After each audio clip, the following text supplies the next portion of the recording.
Salut l'équipe, j'ai vu l'épisode 2 de Obi-Wan Kenobi, alors comme d'habitude je vous fais une vidéo très courte sur mon avis et ma réaction, c'est un petit récapitulatif et on commence dès maintenant cette vidéo, let's go! Petit message avant de commencer réellement cette vidéo, on est plus de 650 sur la chaîne, merci énormément à tous ceux qui se sont abonnés, quant à ceux qui hésitent encore, n'hésitez plus, abonnez-vous c'est gratuit, merci d'avance, merci. Après le premier épisode d'Obi-Wan Kenobi, le maître Jedi enfile sa robe et porte à nouveau son sabre laser alors qu'il se lance dans une mission à Daiyu pour sauver Leia Organa et apprend quelque chose en cours de route qui brise son monde. Obi-Wan Kenobi arrive finalement sur Daiyu, mais n'est plus en mesure de suivre le navire sur lequel se trouve Leia, car tous les signaux sont bloqués sur la planète. Et nous voyons une brève apparition de Temuera Morrison en tant que soldat clone et clochard. Une jeune femme lui propose des épices, Kenobi refuse une première fois en disant qu'il recherche sa fille et finalement la jeune femme lui offre un de ses flacons. Ensuite un enfant s'approche de lui et lui propose de l'emmener chez un Jedi.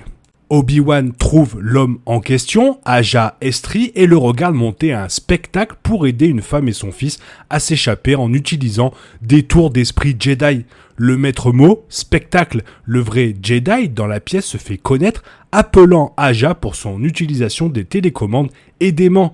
C'est un faux Jedi. Aja accepte de l'aider à retrouver Leia. Obi-Wan se faufile à l'arrière d'un laboratoire, pensant qu'il a retrouvé Leia. Mais Vect l'a devancé. Vect et ses copains entrent, prêts à le livrer à Reva, mais Obi-Wan prise le flacon que la jeune femme dans la rue lui a remis et s'échappe. Il parvient à trouver Leia et, bien qu'elle se méfie de lui au début, elle accepte de l'accompagner. Le grand inquisiteur arrive sur Daiyu et exprime son mécontentement face à la décision de Reva de kidnapper une enfant d'un sénateur. Il ordonne aux autres de sécuriser la ville et lui dit qu'il amènera en personne Kenobi au maître Vador. En colère, Reva ordonne à Vect de mettre les habitants de la ville en alerte pour piéger le Jedi pour elle en premier. Pendant ce temps, Obi-Wan achète à Leia des vêtements de rechange pour l'aider à se déguiser, bien qu'il ait du pain sur la planche entre la curiosité insatiable de la jeune fille et sa nature bavarde. Alors qu'il se cache dans une ruelle, l'intelligente Leia se rend compte que l'homme que Obi-Wan a assommé a une photo de celui-ci sur sa montre et Leia ne fait plus trop confiance à Obi-Wan. Ne lui faisant plus du tout confiance et ne voulant pas croire qu'il connaît réellement son père, elle s'enfuit. Il finit par la pourchasser sur les toits de la ville, mais se fait prendre dans les tirs de blaster d'un chasseur de primes, puis d'un deuxième. Leia essaie de sauter à travers 2 bâtiments et elle tombe, mais Obi-Wan la sauve au dernier moment avec la force. Après ça, elle comprend qu'il ne mentait pas sur le fait d'être un Jedi et elle se calme immédiatement. Il lui explique que beaucoup d'inquisiteurs étaient des Jedi. Aja les retrouve et tue un des chasseurs de primes et dans une tentative de faire amende honorable, il leur offre un passage sûr pour s'échapper de la planète.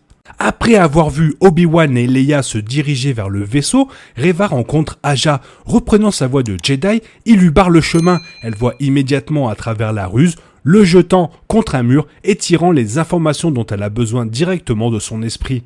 Leia et Obi-Wan se dirigent alors vers le port de fret et le Jedi réalise à quel point la jeune fille lui rappelle sa vraie mère, Padmé.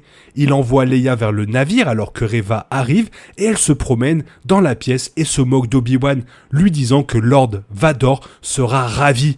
Et ainsi, Obi-Wan Kenobi apprend enfin qu'Anakin Skywalker est toujours en vie et il le cherche depuis 10 ans.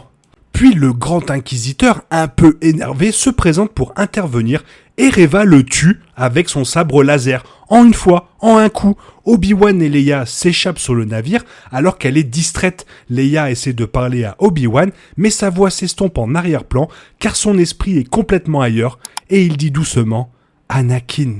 Et nous terminons cet épisode sur un plan de Dark Vador, ou plutôt Anakin Skywalker, dans un réservoir de Bacta, les yeux ouverts, sentant probablement son maître Obi-Wan.